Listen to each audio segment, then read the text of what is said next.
Hi guys, welcome back to a new episode of Wake&Tech. Today in this video, I'm going to show you how you can log into your Benefitmall Payrolls account.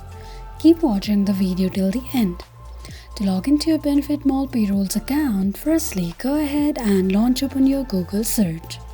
On the search box at the top, type in Benefitmall Payroll Login and make a search. You're going to see the search results displayed on the screen. Click on the first link shown on the page.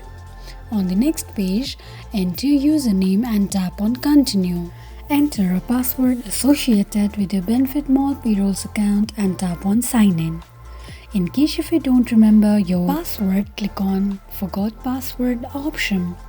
This is how you can log into your Benefitmall Payrolls account quickly and easily just in few steps.